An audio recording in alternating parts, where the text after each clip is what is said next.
अगले पन्ने पर ब्रह्मा जी के कितने और कौन से पुत्र हैं, जानिए।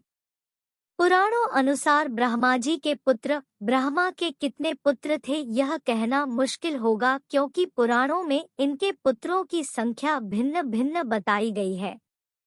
यहाँ प्रस्तुत है प्रमुख पुत्रों के नाम, जिसमें से उनके मानस पुत्र भी थे। ब्रह्मा की इन पुत्रों को प्रजापति कहा गया है। इन पुत्रों से ही धरती के सभी मनुष्यों की उत्पत्ति हुई है, अर्थात यही सभी धरती के मनुष्यों के पूर्वज हैं। ब्रह्मा के कुल पुत्र विश्वकर्मा, अधर्म, अलक्ष्मी, 8 वसु, 4 कुमार, 7 मनु, 11 रुद्र, पुलस्त्य, पुलह, अत्रि, क्रतु, अरणि, अंगिरा, रुचि, भृगु, दक्ष, कर्दम, पंचशिखा, वोढु, नारद, मरीचि, अपांतरतमा, वशिष्ठ, प्रचेता, हंस, यति आदि मिलाकर कुल 59 पुत्र थे। इन्हीं में ब्रह्मा के मानस पुत्र भी हैं। ब्रह्मा के प्रमुख 10 पुत्र: 1 अत्रि, 2 अंगिरस, 3 भृगु, 4 कंदर्प, 5 वशिष्ठ, 6 दक्ष, 7 स्वयंभुव मनु, 8 कृतु, 9 पुलह, 10 पुलस्त्य। उक्त से धरती के 10 कुलों या कबीलों का निर्माण हुआ। ब्रह्मा के मानस पुत्र: 1 मन से मरीचि, 2 नेत्र से अत्रि, 3 मुख से अंगिरस, 4 कान से पुलस्त्य, 5 नाभि से पुलह, 6 हाथ से कृतु, 7 त्वचा से भृगु, 8 प्राण से वशिष्ठ, 9 अंगुष्ठ से दक्ष, 10 छाया से कंदर्प, 11 गोद से नारद, 12 इच्छा से सनक, सनंदन, सनातन और संत कुमार, 13 शरीर से स्वयंभुव मनु और शत्रुपा, अंत में 14 ध्यान से चित्रगुप्त। नोट: ब्रह्मा पुत्र ऋषि भृगु की पुत्री माता लक्ष्मी थी। लक्ष्मी की माता का नाम ख्याति था। महर्षि भृगु विष्णु के श्वशुर, शिव के साढ़ू और राजा दक्ष के भाई थे। दक्ष की पुत्री सती से शिव ने विवाह किया था। पुराणों में ब्रह्मा पुत्रों को ब्रह्मा आत्मा व जायते पुत्र ही कहा गया है। ब्रह्मा ने सर्वप्रथम जिन 4 सनक, सनंदन, सनातन और सनत कुमार पुत्रों का सृजन किया, उनकी सृष्टि रचना के कार्य में कोई रुचि नहीं थी। वे ब्रह्मचर्य रहकर ब्रह्मा तत्व को जानने में ही मगन रहते थे। इन वीतराग पुत्रों के इस निरपेक्ष व्यवहार पर ब्रह्मा को महान क्रोध उत्पन्न हुआ। ब्रह्मा के उस क्रोध से एक प्रचंड ज्योति ने जन्म लिया। उस समय क्रोध से जलते ब्रह्मा के मस्तक से अर्धनारीश्वर रुद्र उत्पन्न हुआ। ब्रह्मा ने उस अर्धनारीश्वर रुद्र को स्त्री और पुरुष 2 भागों में विभक्त कर दिया। पुरुष का नाम का और स्त्री का नाम या रखा। प्रजापत्य कल्प में ब्रह्मा ने रुद्र रूप को ही स्वयंभू मनु और स्त्री रूप में शत्रुपा को प्रकट किया। इन दोनों ने ही प्रियव्रत, उत्तानपाद, प्रसूति और आकुति नाम की संतानों को जन्म दिया। फिर आकुति का विवाह रुचि से और प्रसूति का विवाह दक्ष से किया गया। दक्ष ने प्रसूति से 24 कन्याओं को जन्म दिया। इसके नाम श्रद्धा, लक्ष्मी, पुष्टि, धुति, तुष्टि, मेधा, क्रिया, बुद्धि, लज्जा, वपु, शांति, रिद्धि और कीर्ति है। 13 का विवाह धर्म से किया और फिर भृगु से ख्याति का, शिव से सती का, मरीचि से संभूति का, अंगिरा से स्मृति का, पुलस्त्य से प्रीति का, पुलह से क्षमा का, कृति से सन्नति का, अत्रि से अनसूया का, वशिष्ठ से ऊर्जा का, वहव से स्वाहा का तथा पितरों से स्वधा का विवाह किया। आगे आने वाली सृष्टि इन्हीं से विकसित हुई। भागवतादि पुराणों के अनुसार भगवान रुद्र भी ब्रह्मा जी के ललाट से उत्पन्न हुए। मानव सृष्टि के मूल महाराज मनु उनके दक्षिण भाग से उत्पन्न हुए और वाम भाग से शत्रुपा की उत्पत्ति हुई। स्वयंभुव मनु और महारानी शत्रुपा से मैथुरी सृष्टि प्रारंभ हुई। अगले पन्ने पर कितनी उम्र है ब्रह्मा की, जानिए। ब्रह्मा की उम्र, ब्रह्मा जी की आयु 100 वर्षों की है, लेकिन ये 100 वर्ष मनुष्यों के 100 वर्ष नहीं है। दरअसल मनुष्यों के एक साल 365 दिन के बराबर देवताओं का एक दिन होता है। उत्तरायण उनका दिन और दक्षिणायन उनकी रात है। वैसे ही देवताओं के एक वर्ष के बराबर ब्रह्मा जी का एक दिन होता है। श्रीमद् भागवत गीता में भगवान कृष्ण ने ब्रह्मा के दिन को मनुष्यों के 1000 चतुर्युग के बराबर बताया है और रात भी उतनी ही लंबी। भगवान ब्रह्मा ने कल्प के प्रारंभ में मनुष्यों का और जीवन का निर्माण किया। तब उनकी रात्रि होगी, तब धरती पर प्रलय की शुरुआत होगी और सभी कुछ शून्य हो जाएगा। फिर जब पुनः ब्रह्मा का दिन प्रारंभ होगा तब फिर सृष्टि का निर्माण होगा। अभी 28वें वैवस्वत मनु और 14वें ही इंद्र का राज्य चल रहा है। इसके मुताबिक ब्रह्मा जी की उम्र अभी 13 दिन हुई है और 14वां दिन चालू है। अब इस लिहाज से अगर 100 वर्षों की उनकी उम्र मानी जाए तो उनकी उम्र तो अभी बहुत लंबी है। ब्रह्मा जी ब्रह्मलोक में रहते हैं। 18 वर्ष देवताओं का एक दिन, जिसे दिव्य वर्ष कहते हैं। 19-12 हजार दिव्य वर्ष एक महायुग, चारों युगों को मिलाकर एक महायुग। 20-71 महायुग एक मनवंतर, लगभग 30 करोड़ 84 लाख 48 हजार मानव वर्ष बाद प्रलय काल।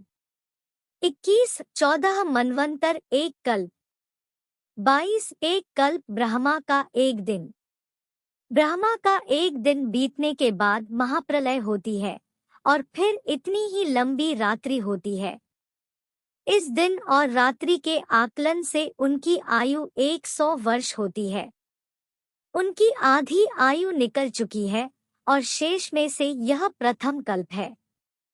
महत कल्प, हिरण्यगर्भ कल्प, ब्रह्मा कल्प, पद्म कल्प बीत चुका है। यह वराह कल्प चल रहा है। वराह कल्प की शुरुआत विष्णु के नील वराह अवतार से होती है। इस कल्प में ब्रह्मा ने सृष्टि की फिर से शुरुआत की थी। मनवंतर की अवधि, विष्णु पुराण के अनुसार मनवंतर की अवधि 71 चतुर्युगी के बराबर होती है। इसके अलावा कुछ अतिरिक्त वर्ष भी जोड़े जाते हैं। एक मनवंतर 71 चतुर्युगी 8,52,000 दिव्य वर्ष, 30 करोड़ 67 लाख 20 हजार मानव वर्ष। नोट: इस कल्प में 6 मनवंतर अपनी संध्याओं समेत निकल चुके। अब 7वां मनवंतर काल चल रहा है, जिसे वैवस्वत मनु की संतानों का काल माना जाता है। 27वां चतुर्युगी भी करना शुरू कर दिया और आपस में लड़ने के बाद देवताओं को ही चुनौती देने लगे। अंत में भगवान शंकर ने सभी को मार डाला और उसके बाद ऐसे लोगों की रचना फिर नहीं की गई। अगले पन्ने पर जानिए ब्रह्मा के वरदान। ब्रह्मा के वरदान अक्सर देवता, सुर और दैत्य असुर प्रतिद्वंदिता के चलते अपनी शक्ति बढ़ाने के लिए ब्रह्मा की तपस्या करके उनसे अजर अमर होना का वरदान प्राप्त करते रहते हैं। इसके अलावा भी सामान्य मनुष्यों ने भी ब्रह्मा की तपस्या करने वरदान हासिल किए हैं। विप्रचित्ति, तारक, हिरण्यकशिपु, रावण, गजासुर तथा त्रिपुर आदि असुरों को इन्होंने ही वरदान देकर अवध्य कर डाला था। ब्रह्मा जी ने कई असुरों के अलावा राक्षस को भी वरदान दिए थे। जैसे कुंभकर्ण को निंद्रा का वरदान दिया था तो दूसरी ओर मेघनाद को अवध्य होने का। इंद्र को छोड़ने के बदले मेघनाद ने ब्रह्मा से अमरता का वरदान मांगा। ब्रह्मा ने अमरता देने से मना कर दिया, लेकिन उसे वरदान दिया कि कोई भी युद्ध में मेघनाद को नहीं हरा सकता। लेकिन इस पर भी एक शर्त रखी कि हर युद्ध से पहले उसे अपने पार्थांगिरा देवी के लिए यज्ञ करना पड़ेगा। साथ ही ब्रह्मा ने मेघनाद को इंद्रजीत नाम भी दिया। विभीषण को सदैव धर्म के मार्ग पर चलने का वरदान दिया था। रावण को भी ब्रह्मा से वरदान मिला था। उसने यह वरदान मांगा था कि मुझे कोई देव, दैत्य, दानव और राक्षस नहीं मार सके। उसने मानव और वानर का नाम इसलिए नहीं लिया क्योंकि इन्हें वह तुच्छ समझता था। हिरण्याक्ष और हिरण्यकश्यप को भी ब्रह्मा ने उनके अनुसार अजर अमर होने के वरदान दिया था। दोनों के वरदान की कहानी प्रसिद्ध है। दारुक, रम्म और अरम्म महिषासुर, शुंभ, निशुंभ, चंड मुंड, रक्तबिज आदि को वरदान दिए थे। ब्रह्मा जी ने कामदेव को भी वरदान दिया था। इस तरह देखा जाए तो ब्रह्मा के वरदानों की जितनी लंबी लिस्ट है उतनी ही उनके शापों की भी है। ब्रह्मा नहीं, हिंदू धर्म में एक प्रमुख देवता है। ये हिंदुओं के 3 प्रमुख देवताओं ब्रह्मा, विष्णु, महेश में से एक है। ब्रह्मा को सृष्टि का रचयिता कहा जाता है। सृष्टि रचयिता से मतलब सिर्फ जीवों की सृष्टि से है। तीनों देवताओं में ब्रह्मा जी का चित्रण प्रथम और सबसे वृद्ध देवता के रूप में किया गया है, लेकिन ब्रह्मा को वह दर्जा प्राप्त नहीं है जो विष्णु और शिव को है। वृद्ध पिता की तरह देव परिवार में इनका स्थान उपेक्षित होता गया। ब्रह्मा जी तो शिवजी के काल में भी थे और राम के काल में उनके पुत्र वशिष्ठ जी के साथ थे। महाभारत काल में भी उन्होंने कृष्ण की मदद की थी। विष्णु से वैष्णव और भागवत धर्म का सूत्रपात्र होता है, तो शिव से शैव धर्म का, जबकि ब्रह्मा के हाथों में वेद ग्रंथों का चित्रण किया गया है। उनकी पत्नी गायत्री के हाथों में भी वेद ग्रंथ है।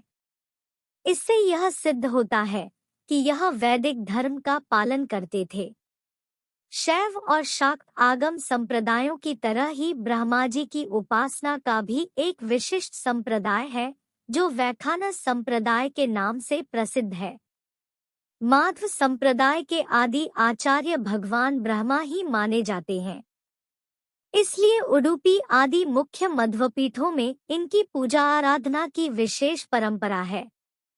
देवताओं तथा असुरों की तपस्या में प्राय सबसे अधिक आराधना इन्हीं की होती है।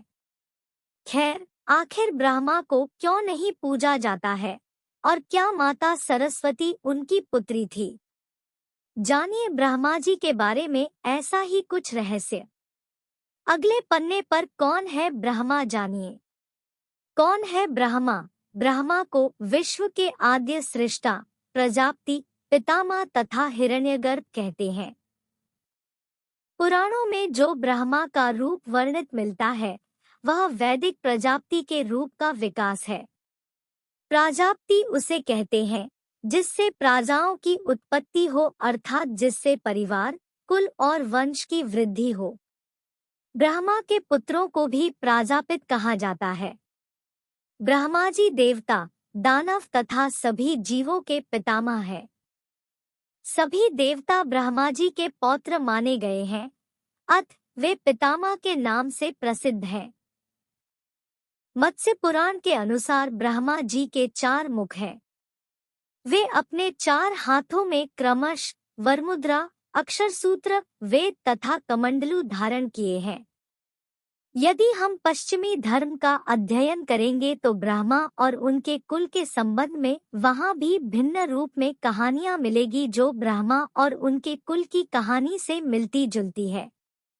प्रारंभ में चूंकि वंश वृद्धि करना थी और मानव जाति के विस्तार करना था, जो सभी ने आपस में ही संबंध बांधकर सृष्टि रचना का विस्तार किया था।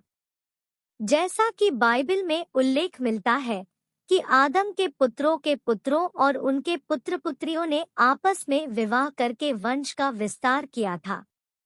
बाइबल में जिसे उत्पत्ति कथा कहते हैं उसे पुराणों में सृष्टि रचना कथा कहा गया है। ब्रह्मा के पुत्र और पौत्रों के वंश की कथा का विस्तार मिलता है।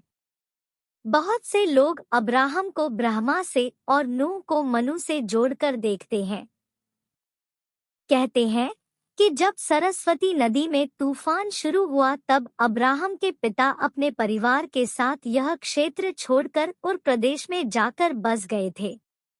हाँ, अब्राहम इब्राहिम के पिता का नाम तेरह था, जिनकी 3 संतानें अब्राहम, नाहूर और हराम।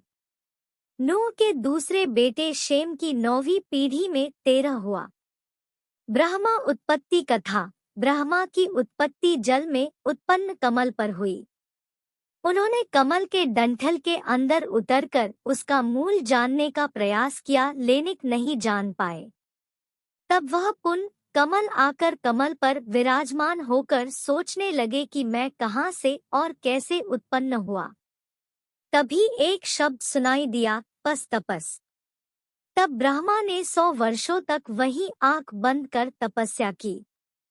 फिर ब्रह्मा को भगवान विष्णु की प्रेरणा से सृष्टि रचना का आदेश मिला। उन्होंने तब सर्वप्रथम 4 पुत्रों की उत्पत्ति की, सनक, सनंदन, सनातन और सनत कुमार। ये चारों भी सृष्टि रचना छोड़कर तपस्या में लीन हो गए। अपने पुत्रों की इस हरकत से जब ब्रह्मा क्रोधित हुए तो उनकी भौहों से एक बालक का जन्म हुआ। यह बालक रोने लगा तो इसका नाम रुद्र रख दिया गया। फिर ब्रह्मा ने विष्णुजी की शक्ति से 10 तेजस्वी पुत्रों को जन्म दिया। उनके नाम है मारीचि, अत्रि, अंगिरा, पुलह, पुलत्स्य, क्रतु, वशिष्ठ, दक्ष, भृगु और नारद। उनके मुख से पुत्री वाग्देवी की उत्पत्ति हुई। फिर ब्रह्मा ने अपने शरीर के 2 अंश किए, एक अंश से पुरुष रूप मनु और दूसरे से स्त्री रूप शत्रुपा को जन्म दिया। मनु और शत्रुपा की संतानों को रहने के लिए श्रीहरि ने वराह रूप धारण कर धरती का उद्धार किया। अगले पन्ने पर जानिए कौन है ब्रह्मा जी के माता और पिता। सदाशिव और माँ दुर्गा। पुराणों ने ब्रह्मा की कहानी को मिथ रूप में लिखा। पुराणों के अनुसार क्षीरसागर में शेषशायी विष्णु के नाभि कमल से ब्रह्मा की स्वयं उत्पत्ति हुई, इसलिए ये स्वयंभू कहलाते हैं। शिवपुराण अनुसार ब्रह्मा, विष्णु और महेश के माता पिता सदाशिव और दुर्गा है, जो काशी में निवास करते थे। यह कथा इस प्रकार है। इस आनंदरूप वन काशी में रमण करते हुए एक समय शिव और शिवा को यह इच्छा उत्पन्न हुई कि किसी दूसरे पुरुष की सृष्टि करनी चाहिए, जिस पर सृष्टि निर्माण, वंशवृद्धि आदि का कार्यभार रखकर हम निर्वाण धारण करें। ऐसा निश्चय करके शक्ति सहित परमेश्वर रूपी शिव ने अपने वामांग पर अमृत मल दिया। फिर वहां से एक पुरुष प्रकट हुआ। शिव ने उस पुरुष से संबोधित होकर कहा, वत्स, व्यापक होने के कारण तुम्हारा नाम विष्णु विख्यात होगा। विष्णु को उत्पन्न करने के बाद सदाशिव और शक्ति ने पूर्ववत प्रयत्न करके ब्रह्मा जी को अपने दाहिने अंग से उत्पन्न किया और तुरंत ही उन्हें विष्णु के नाभि कमल में डाल दिया। इस प्रकार उस कमल से पुत्र के रूप में हिरण्यक। शिव ने उस पुरुष से संबोधित होकर कहा, वत्स, व्यापक होने के कारण तुम्हारा नाम विष्णु विख्यात होगा। विष्णु को उत्पन्न करने के बाद सदाशिव और शक्ति ने पूर्ववत प्रयत्न करके ब्रह्मा जी को अपने दाहिने अंग से उत्पन्न किया और तुरंत ही उन्हें विष्णु के नाभि कमल में डाल दिया। इस प्रकार उस कमल से पुत्र के रूप में हिरण्यगर्भ, जल के गर्भ से ब्रह्मा का जन्म हुआ। ब्रह्मा जी उस कमल के सिवाय दूसरे किसी को अपने शरीर का जनक या पिता नहीं मानते थे। मैं कौन हूँ, कहाँ से आया हूँ, मेरा क्या कार्य है, मैं किसका पुत्र होकर उत्पन्न हुआ हूँ और किसने इस समय मेरा निर्माण किया है। इस प्रकार संशय में रहने के बाद वे जल में ही तपस्या में लीन हो जाते हैं। बाद में सदाशिव के विभूति स्वरूप से रुद्र और महेश्वर का जन्म हुआ। देवी भागवत पुराण में सदाशिव पत्नी देवी दुर्गाजी हिमालय को ज्ञान देते हुए कहती है कि एक सदाशिव ब्रह्मा की साधना करो, जो परम प्रकाश रूप है। वही सबके प्राण और सबकी वाणी है। वही परम तत्व है। उसी अविनाशी तत्व का ध्यान करो। वह ब्रह्मा ओंकार स्वरूप है और वह ब्रह्मलोक में स्थित है। अगले पन्ने पर ब्रह्मा की कितनी थी पत्नियां और क्या सरस्वती उनकी बेटी थी? ब्रह्मा की पत्नियां सावित्री और गायत्री। ब्रह्मा की पहली पत्नी का नाम सावित्री थी। ब्रह्मा ने एक और स्त्री से विवाह किया था जिसका नाम गायत्री है। जाट इतिहास अनुसार यह गायत्री देवी राजस्थान के पुष्कर की रहने वाली थी जो वेदज्ञान में पारंगत होने के कारण विख्यात थी। पुष्कर में ब्रह्मा जी को एक यज्ञ करना था और उस वक्त उनकी पत्नी सावित्री उनके साथ नहीं थी। यज्ञ का मुहूर्त निकला जा रहा था। ऐसे में ब्रह्मा जी ने गायत्री से विवाह कर यज्ञ प्रारंभ किया, लेकिन जब सावित्री वहां पहुंची तो उन्होंने बगल में गायत्री को बैठा देखकर ब्रह्मा जी को श्राप दे दिया। देवी सरस्वती। माता सरस्वती के बारे में पुराणों में सरस्वती के बारे में भिन्न भिन्न मत मिलते हैं। पुराणों में ब्रह्मा के मानस पुत्रों का जिक्र है, लेकिन सरस्वती जी ब्रह्मा जी की पुत्री रूप से प्रकट हुई ऐसा कहीं भी उल्लेख नहीं मिलता है। एक अन्य पौराणिक उल्लेख अनुसार देवी महालक्ष्मी, लक्ष्मी नहीं, से जो उनका सत्व प्रधान रूप उत्पन्न हुआ, देवी का वही रूप सरस्वती कहलाया। सरस्वती उत्पत्ति कथा। हिंदू धर्म के दो ग्रंथों सरस्वती पुराण और मत्स्य पुराण में सृष्टि के रचयिता ब्रह्मा का सरस्वती से विवाह करने का प्रसंग है, जिसके फलस्वरूप इस धरती के प्रथम मानव मनु का जन्म हुआ। कुछ विद्वान मनु की पत्नी शत्रुपा को ही सरस्वती मानते हैं। सरस्वती को बागीश्वरी, भगवती, शारदा, वीणावादिनी और वाग्देवी सहित अनेक नामों से पूजा जाता है। संगीत की उत्पत्ति करने के कारण वह संगीत की देवी भी है। वसंत पंचमी के दिन को इनके जन्मोत्सव के रूप में भी मनाते हैं। अगले पन्ने पर जानिए ब्रह्मा के पांचवें सिर का रहस्य। सरस्वती उत्पत्ति कथा। मत्स्य पुराण अनुसार मत्स्य पुराण में यह कथा थोड़ी सी भिन्न है। मत्स्य पुराण अनुसार ब्रह्मा के 5 सिर थे। कालांतर में उनका 5वां सिर शिवजी ने काट दिया था, जिसके चलते उनका नाम कापालिक पड़ा। एक अन्य मान्यता अनुसार उनका ये सिर काल भैरव ने काट दिया था। कहा जाता है जब ब्रह्मा ने सृष्टि की रचना की तो वह इस समस्त ब्रह्मांड में अकेले थे। ऐसे में उन्होंने अपने मुख से सरस्वती, सांध्य, ब्राह्मी को उत्पन्न किया। ब्रह्मा अपनी ही बनाई हुई रचना सरस्वती के प्रति आकर्षित होने लगे और लगातार उन पर अपनी दृष्टि डाले रखते थे। ब्रह्मा की दृष्टि से बचने के लिए सरस्वती चारों दिशाओं में छिपती रही, लेकिन वह उनसे नहीं बच पाई। इसलिए सरस्वती आकाश में जाकर छिप गईं, लेकिन अपने 5वें सिर से ब्रह्मा ने उन्हें आकाश में भी खोज निकाला और उनसे सृष्टि की रचना में सहयोग करने का निवेदन किया। सरस्वती से विवाह करने के पश्चात सर्वप्रथम स्वयंभू मनु को जन्म दिया। ब्रह्मा और सरस्वती की यह संतान मनु को पृथ्वी पर जन्म लेने वाला पहला मानव कहा जाता है। मान्यता अनुसार सरस्वती ने वेदज्ञ पुरूरवा से भी संबंध बनाए थे, जिसके चलते उनको एक पुत्र हुआ जिसका नाम सरस्वान रखा गया। जब ब्रह्मा को इसका पता चला तो उन्होंने सरस्वती को महानदी होने का शाप दे दिया। भयभीता सरस्वती गंगा मां की शरण में जा पहुंची। गंगा के कहने पर ब्रह्मा ने सरस्वती को शाप मुक्त कर दिया। शापवश ही वह मृत्युलोक में कहीं दृश्य और कहीं अदृश्य रूप में रहने लगी।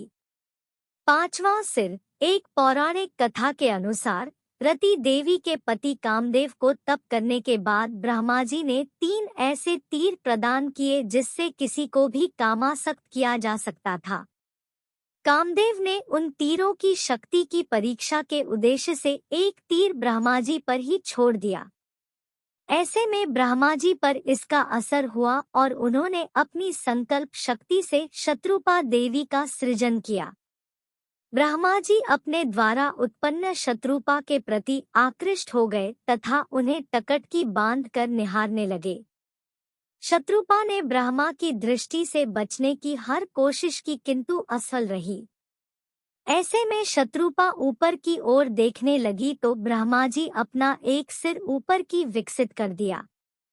भगवान शिव ब्रह्मा जी की इस हरकत को देख रहे थे। शिव की दृष्टि में शत्रुपा ब्रह्मा की पुत्री सदृश थी, इसीलिए उन्हें यह घोर पाप लगा।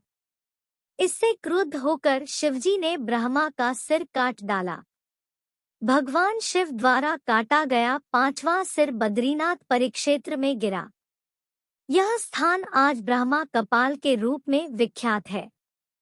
यहाँ पर लोग अपने पितरों का तर्पण एवं पिंडदान करके उन्हें मोक्ष प्राप्त होने की कामना करते हैं। भगवान शिव ने इसके अतिरिक्त भी ब्रह्मा जी को शाप के रूप में दंड दिया। इस शाप के अनुसार त्रिदेवों में शामिल ब्रह्मा जी की पूजा उपासना नहीं होगी।